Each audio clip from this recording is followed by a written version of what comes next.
കൊച്ചിയിലെ beauty parlour വെടിവെപ്പ് കേസിൽ അധോലോക ബന്ധത്തിന് ഇതുവരെ തെളിവൊന്നും ലഭിച്ചിട്ടില്ലെന്ന് പോലീസ്. അതേസമയം പാർലർ ഉടമ ലിന മരിയ പോളിന്റെ സാമ്പത്തിക ഇടപാടുകളെക്കുറിച്ച് പോലീസ് അന്വേഷിക്കും. ലിനയുമായി സാമ്പത്തിക ഇടപാടുകൾ നടത്തിയവരിൽ ചിലരെ പോലീസ് ഇതിനകം ചോദ്യം ചെയ്ത് കഴിഞ്ഞു. വിവിധ സാമ്പത്തിക തട്ടിപ്പ് കേസുകളിൽ പ്രതി ചേർക്കപ്പെടുകയും അറസ്റ്റുണ്ടാവുകയും ചെയ്ത പശ്ചാത്തലം ലീന മരിയ പോളിനുള്ളതിനാലാണ് ഇവരുടെ സാമ്പത്തിക ഇടപാടുകളെക്കുറിച്ച് അന്വേഷിക്കാൻ പോലീസ് തീരുമാനിച്ചത്. സാമ്പത്തിക തട്ടിപ്പുകാരനായ സുകേഷ് ചന്ദ്രശേഖറുമായി ചേർന്ന് ലീന ഹവാല ഇടപാടുകൾ നടത്തിയ കേസുകളുടെ വിവരങ്ങൾ പോലീസ് ശേഖരിച്ചിട്ടുണ്ട്. കൊച്ചിയിലും ഇത്തരം ഹവാല റാക്കറ്റുകൾ പ്രവർത്തിക്കുന്നതായുള്ള സംശയം പോലീസിനുണ്ട്. ലീന പോളുമായി സാമ്പത്തിക ഇടപാടുകൾ നടത്തിയവരെക്കുറിച്ചും പോലീസ് അന്വേഷിക്കുന്നുണ്ട്. ഇവരിൽ പലരെയും പോലീസ് ചോദ്യം ചെയ്തു. ഇത്തരത്തിൽ പണമിടപാട് നടത്തിയവർക്ക് ആക്രമണവുമായി ബന്ധമുണ്ടോ എന്നും പോലീസ് പരിശോധിക്കുന്നുണ്ട്. ഇക്കാര്യത്തിൽ ലീനയുടെ മൊഴി നിർണായകമാണ്.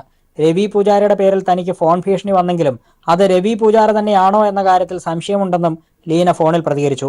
അടുത്ത ദിവസം പോലീസിന് മുൻപാകെ ഹാജരാകുമെന്നും ലീന പറഞ്ഞു. അതേസമയം ബ്യൂട്ടി പാർലറിന് നേരെ വെടിയുതിർത്ത യുവാക്കളെ കണ്ടെത്തുന്നതിനുള്ള അന്വേഷണം തുടരുകയാണ്. കൊട്ടേഷൻ സംഘത്തിൽപ്പെട്ടവരാണോ ഇവരെന്ന് പോലീസ് അന്വേഷിക്കുന്നുണ്ട്. News bureau, Kochi. രവി പൂജാരി തന്നെയാണ് പണം ആവശ്യപ്പെട്ടതെന്ന് ലിന മരിയ പോൾ മാസങ്ങൾക്ക് മുമ്പ് തന്നെ പണം ആവശ്യപ്പെട്ടുകൊണ്ട് തനിക്ക് ഭീഷണി സന്ദേശങ്ങൾ വന്നിരുന്നുവെന്നും ലീന പറഞ്ഞു. Who is saying that he is Mr. Ravi Pujari. So first of all, I did not take it very seriously because I do not know whether he is a genuine Ravi Pujari or what is it. That is for the police to let me know what it is. I have not filed an official complaint, which I would be doing it tomorrow, but I have given a complaint regarding this. And here I am the victim. But media and everybody is targeting me and tarnishing my image over here, which is not right. I have been acquitted from that particular case of Chennai. The CBI has dropped charges on me, but here the question is not of my case. The question is about a firing which has happened in the salon. Police are investigating whether the gun was original or fake, and they're investigating the matter. Finally, understand the grievance of the situation here. I am the victim. But every media is reporting as if I have done something here. എനിക്ക് ആദ്യമായിട്ടാണ് ഇങ്ങനെ ഒരു situation face ചെയ്യേണ്ടി വരുന്നത്. രാജ്യം തേടുന്ന കുറ്റവാളി രവി പൂജാരിയുടെ കഥ സിനിമാ കഥകളെ വെല്ലുന്നതാണ്. കർണാടകയിൽ നിന്ന് മുംബൈയിലെത്തിയ രവി പൂജാരി വളരെ വേഗത്തിലാണ് അധോലോക രാജാക്കന്മാരുടെ മുൻനിരയിലേക്ക് എത്തിയത്. മുംബൈയിൽ നിന്ന് അധോലോക സാമ്രാജ്യത്തേക്കെത്തി പിന്നീട് സിംഗപ്പൂർ, ദുബായ് തുടങ്ങിയ രാജ്യങ്ങൾ കേന്ദ്രമാക്കി പ്രവർത്തിക്കുന്ന രവി പൂജാരി എന്ന അധോലോക നായകന്റെ ജീവിതം സിനിമാ കഥകളെ വെല്ലുന്നതാണ്. കർണാടകയിൽ ജനിച്ച് വിദ്യാഭ്യാസം പാതിവഴിയിൽ ഉപേക്ഷിച്ചാണ് രവി പൂജാരി മുംബൈയിലെത്തുന്നത്. അന്ധേരിയിലെത്തിയ രവി പൂജാരി അവിടുത്തെ ഗൂണ്ടാ നേതാവിനെ വധിച്ചതോടെ സംഘത്തിലെ നേതാവായി മാറിയാണ് അധോലോക സാമ്രാജ്യത്തിന്റെ തലവനായി മാറുന്നത്. പിന്നീട് ചോട്ടാരാജന്റെ സംഘത്തിലെ പ്രധാനിയായി രവി പൂജാരി മാറി.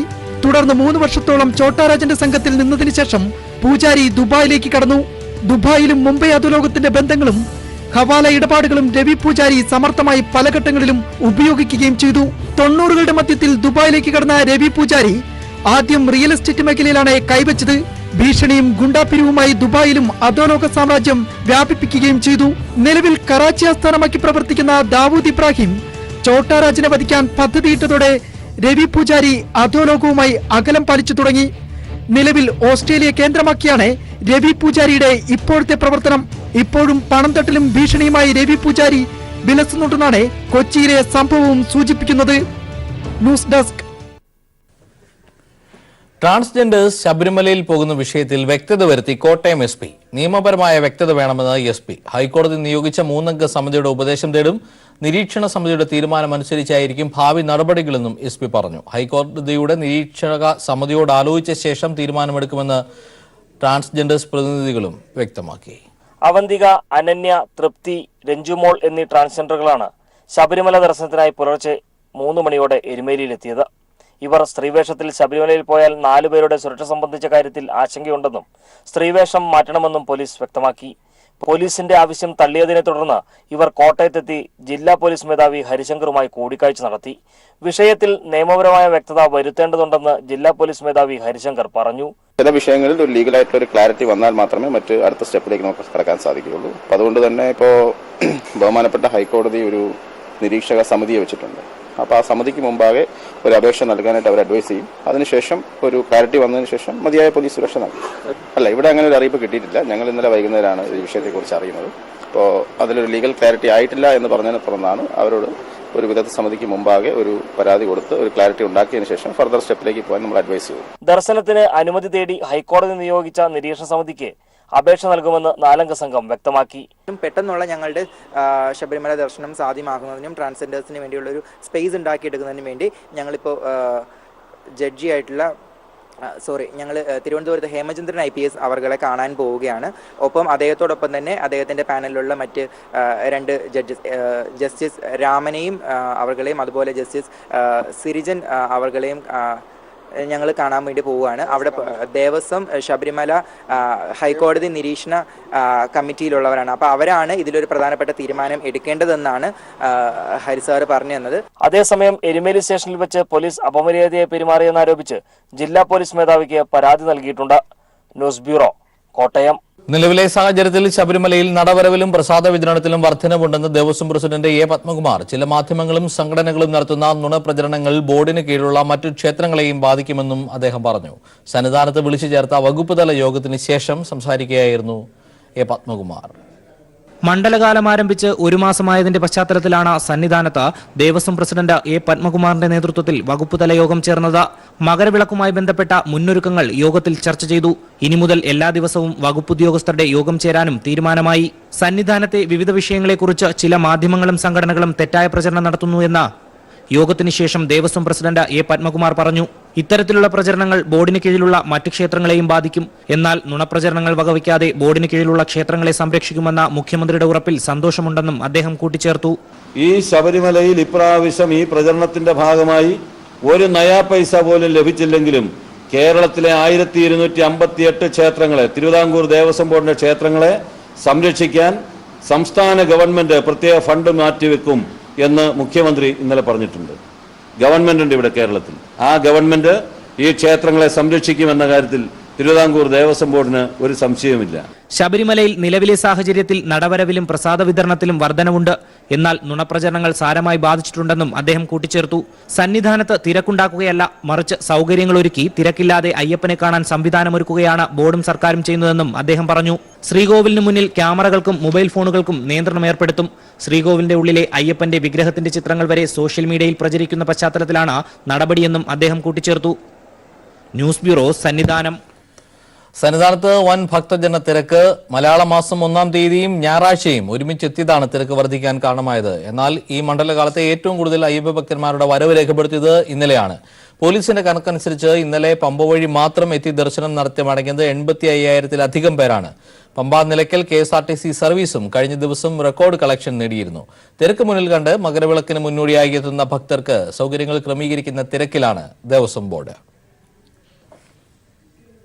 ഭൂപേഷ് ബാഗേൽ പുതിയ ഛത്തീസ്ഗഡ് മുഖ്യമന്ത്രി. റായ്പൂരിൽ നടന്ന നിയമസഭാ കക്ഷി യോഗത്തിന് ശേഷമായിരുന്നു പ്രഖ്യാപനം. താമ്രധ്വജ് സാഹുവിനെ മുഖ്യമന്ത്രിയാക്കണമെന്ന ഹൈക്കമാൻഡ് താൽപര്യത്തെ വെല്ലുവിളിച്ചാണ് ബാഗേൽ മുഖ്യമന്ത്രി പദം നേടിയെടുത്തത്. മുഖ്യമന്ത്രി പദവി ആഗ്രഹിച്ച മറ്റൊരു നേതാവായ TS സിംഗ്ദേവാണ് സാഹുവിനെ മുഖ്യമന്ത്രിയാക്കാതിരിക്കാൻ ബാഗേലിന്റെ പേര് നിർദ്ദേശിച്ചത്. ബാഗേൽ സർക്കാർ നാളെ സത്യപ്രതിജ്ഞ ചെയ്യും. ഛത്തീസ്ഗഡിൽ മുഖ്യമന്ത്രി തീരുമാനം എളുപ്പമാകുമെന്നായിരുന്നു കോൺഗ്രസിന്റെ പ്രതീക്ഷ. എന്നാൽ പലകുറി ചർച്ചകൾ നടത്തിയാണ് മുഖ്യമന്ത്രിയെ തീരുമാനിക്കാൻ കോൺഗ്രസിനായത്. റായ്പൂരിൽ നടന്ന കോൺഗ്രസ് നിയമസഭാ കക്ഷി യോഗമാണ് മുഖ്യമന്ത്രിയായി ഭൂപേഷ് ബാഗേലിനെ തെരഞ്ഞെടുത്തത്. പദവിക്കായി രംഗത്തുണ്ടായിരുന്ന TS സിംഗ്ദേവ്, താമ്രധ്വജ് സാഹു എന്നിവരെ മറികടന്നാണ് ബാഗേൽ മുഖ്യമന്ത്രി സ്ഥാനം നേടിയെടുത്തത്. കഴിഞ്ഞ ദിവസം കോൺഗ്രസ് അധ്യക്ഷൻ രാഹുൽ ഗാന്ധിയുടെ വസതിയിൽ ചേർന്ന യോഗത്തിൽ താമ്രധ്വജ് സാഹുവിനെ മുഖ്യമന്ത്രിയാക്കാനായിരുന്നു ഏകദേശ ധാരണ. ഹൈക്കമാൻഡ് താൽപര്യം അതായിരുന്നു. എന്നാൽ ഈ നീക്കത്തെ MLA-മാരുടെ പിന്തുണ കൊണ്ട് ബാഗേൽ വെല്ലുവിളിച്ചു. സാഹുവിന് മുഖ്യമന്ത്രി പദവി ലഭിക്കാതിരിക്കാൻ TS സിംഗ്ദേവും ബാഗേലിനെ പിന്തുണച്ചു. തുടർന്നായിരുന്നു ഹൈക്കമാൻഡ് ബാഗേലിന് വഴങ്ങിയത്. മുൻപ് പ്രതിപക്ഷ നേതാവായിരുന്നെങ്കിലും ഇതാദ്യമായാണ് ബാഗേൽ മുഖ്യമന്ത്രിയാകുന്നത്. 2013-ലെ മാവോയിസ്റ്റ് ആക്രമണത്തിൽ പൂർണ്ണമായും തകർന്ന പാർട്ടിയെ നിയമസഭാ തെരഞ്ഞെടുപ്പോടെ പഴയ പ്രതാപത്തിലെത്തിക്കാൻ PCC അധ്യക്ഷനായ ബാഗേലിന് സാധിച്ചു. അതേസമയം സെക്സ് CD വിവാദത്തിൽ ഇദ്ദേഹം മുൻപ് അറസ്റ്റിലായിരുന്നു. വരും ദിവസങ്ങളിൽ BJP ഈ ആരോപണം വീണ്ടും ഉന്നയിച്ചേക്കും. നാളെ വൈകുന്നേരം 4:30-നാണ് പുതിയ സർക്കാരിന്റെ സത്യപ്രതിജ്ഞ.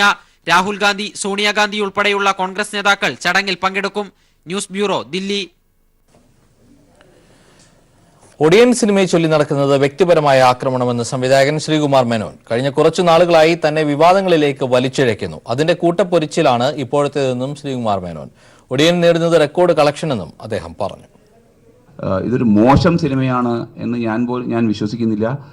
ഇതൊരു മോശമല്ലാത്ത സിനിമയാണ് ഈ സാധനം. അതായത് ഇങ്ങനെ ഇട്ട് വളഞ്ഞിട്ട് ദ്രോഹിക്കേണ്ട തെറ്റ് ചെയ്ത സിനിമയൊന്നുമല്ല ഇത്. അപ്പോൾ എനിക്ക് സിനിമയിൽ നിന്നും ഒരു വലിയ ശത്രുത കഴിഞ്ഞ 4-5 വർഷമായിട്ട് എന്നെ വലിച്ചഴിക്കപ്പെടുന്ന വിവാദങ്ങളിലേക്ക് എന്തിലും ഞാൻ വലിച്ചഴിക്കപ്പെടുന്നു. അതിലുണ്ടാകുന്നതിന് ഒറ്റ കാരണമേ എനിക്ക് അസൈൻ ചെയ്യാൻ പറ്റുള്ളൂ. ആ അസൈൻമെൻറ്റ് ചെയ്ത കാര്യമാണ് ഞാൻ നിങ്ങളോട് പറഞ്ഞത്, അല്ലെങ്കിൽ എന്ന് ഞാൻ മീഡിയയിൽ പറഞ്ഞത്. അപ്പോൾ ആ കാരണവുമായിട്ട് ബന്ധപ്പെട്ടിട്ടാണ് ഞാൻ എപ്പോഴും വിവാദങ്ങളിലേക്കും വെറുപ്പുകളിലേക്കും സാധനങ്ങളിലേക്കും വലിച്ചഴിക്കപ്പെട്ടത്. അതിൻ്റെ ഒരു കലാശക്കൊട്ടോ അല്ലെങ്കിൽ അതിൻ്റെ ഒരു അവസാനത്തെ ഒരു കൂട്ടുപിടിയാണ് ഇപ്പോൾ കണ്ടത്. റാഫേൽ യുദ്ധവിമാന കരാറിൽ കേന്ദ്രത്തിന് ക്ലീൻ ചിറ്റ് ലഭിച്ചെങ്കിലും BJP സർക്കാർ ഇപ്പോഴും പ്രതിസന്ധിയിലാണ്. സുപ്രീം കോടതിയിൽ സമർപ്പിച്ച റിപ്പോർട്ടിലെ 2 ഭാഗങ്ങൾ കോടതി തെറ്റായി വ്യാഖ്യാനിച്ചുവെന്ന കേന്ദ്രത്തിന്റെ വാദം അംഗീകരിക്കാൻ സാധിക്കില്ലെന്ന് പ്രതിപക്ഷം വ്യക്തമാക്കി.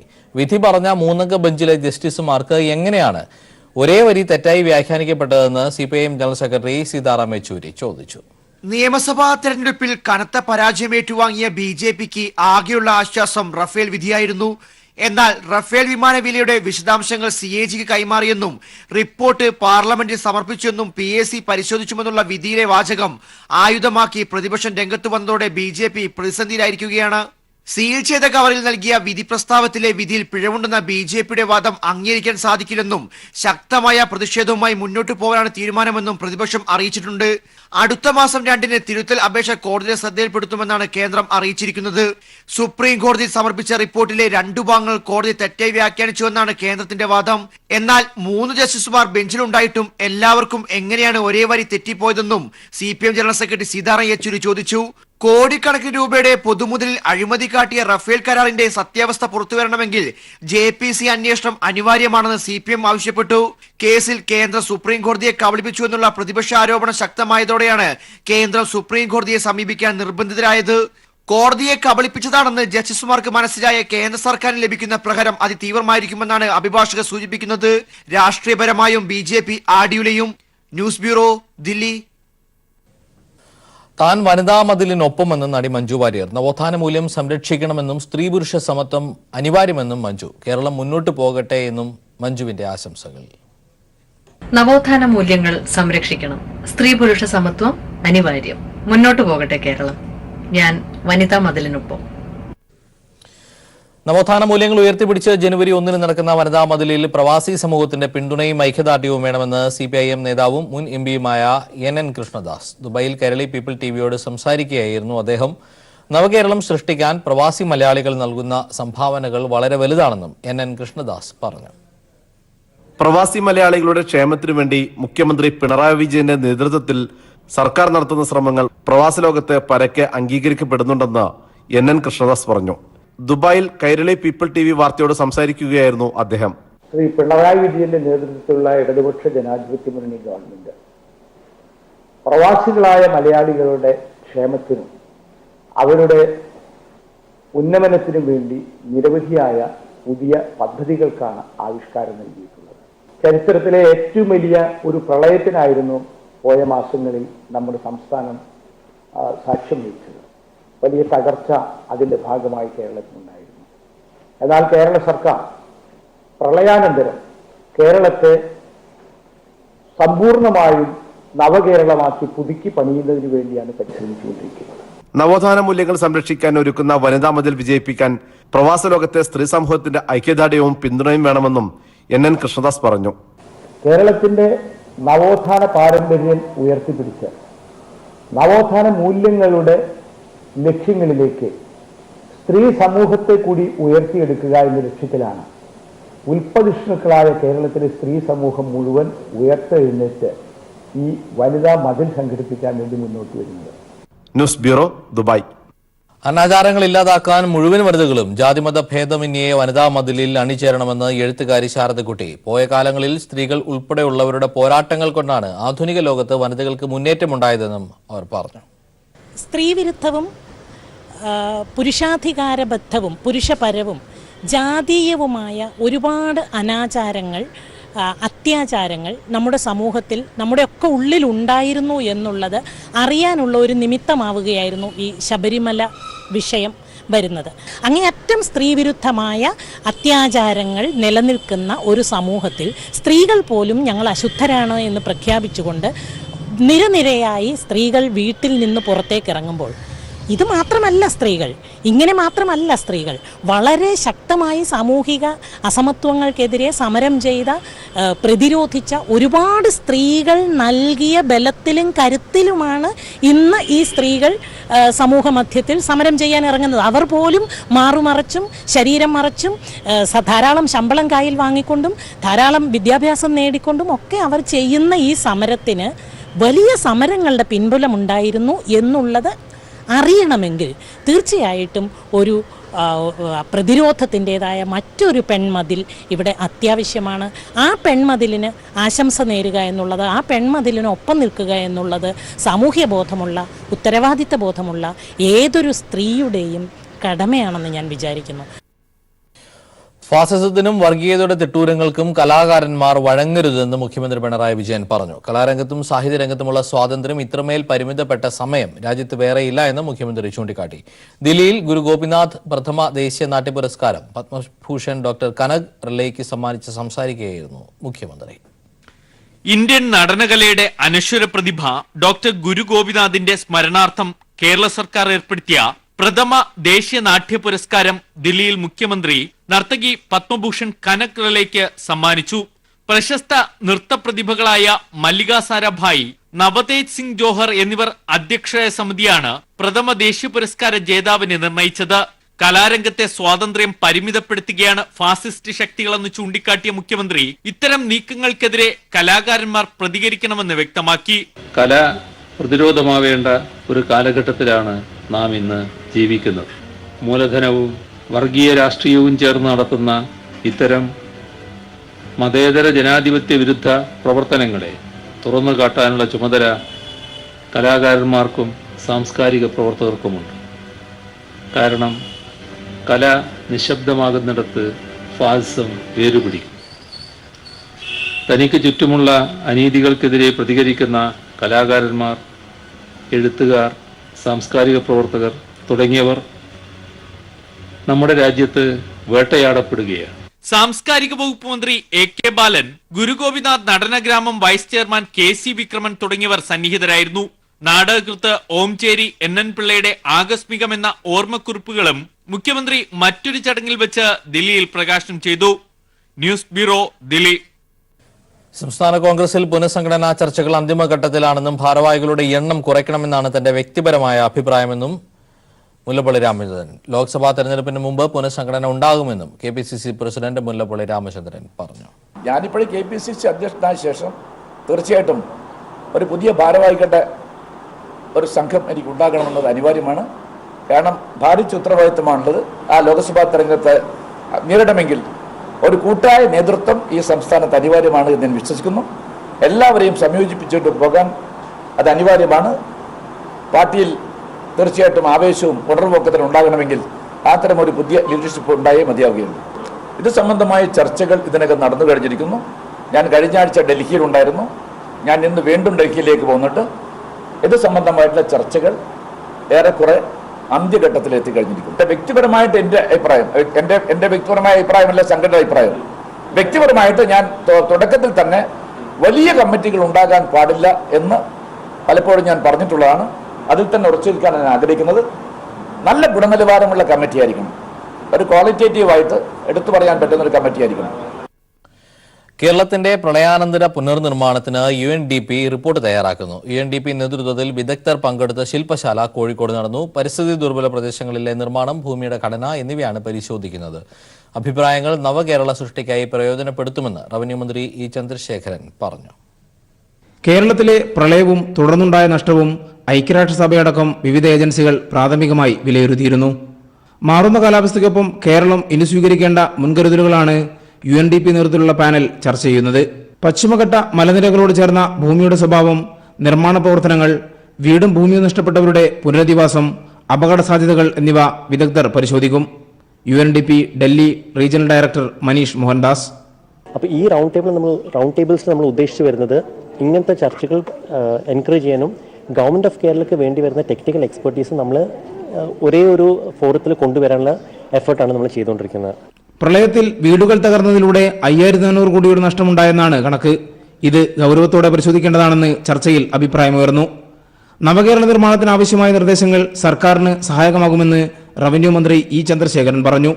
വലിയ നാശനഷ്ടങ്ങൾ സംഭവിക്കാത്ത വിധം നമ്മുടെ കേരളത്തെ എങ്ങനെയാണ് പുനർനിർമ്മിക്കുക എന്നത് സംബന്ധിച്ചിട്ടുള്ള വിദഗ്ധ അഭിപ്രായങ്ങൾ ക്രോഡീകരിച്ചിട്ടുണ്ട്. വിദഗ്ധരായ ആളുകൾ അത് സംബന്ധിച്ചുള്ള ചർച്ചകൾ നടത്തി അഭിപ്രായങ്ങൾ രൂപീകരിച്ചിട്ടുണ്ട്.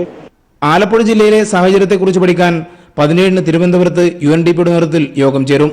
ഇതിനുശേഷം വിശദമായ നിർദ്ദേശങ്ങൾ സംസ്ഥാന സർക്കാരിന് സമർപ്പിക്കും. News bureau. ഗൃഹോപകരണ വിതരണ രംഗത്തെ പ്രമുഖ ഗ്രൂപ്പായ പെട്ടാപ്പള്ളിയിൽ ഏജൻസീസിന്റെ നവീകരിച്ച ഷോറൂം കോട്ടയം നാഗമ്പടത്ത് പ്രവർത്തനം ആരംഭിച്ചു. കോട്ടയം നഗരസഭ അധ്യക്ഷ ഡോക്ടർ PR സോന ഉദ്ഘാടനം ചെയ്തു. ഫാദർ സൂരജ് പിട്ടാപ്പള്ളിയിൽ ആശീർവാദ കർമ്മം നിർവഹിച്ചു. Pittappillil group managing director Peter Paul Pittappillil, ഡയറക്ടർമാരായ Francis Pittappillil, Kiran Varghese, general manager AJ Thankachan തുടങ്ങിയവർ സംസാരിച്ചു. ക്രിസ്തുമസ്, ന്യൂ ഇയർ ആഘോഷങ്ങളുടെ ഭാഗമായി നിരവധി ഓഫറുകളാണ് ഉപഭോക്താക്കൾക്കായി പിട്ടാപ്പള്ളിയിൽ ഒരുക്കിയിട്ടുള്ളതെന്ന് managing director Peter Paul Pittappillil പറഞ്ഞു.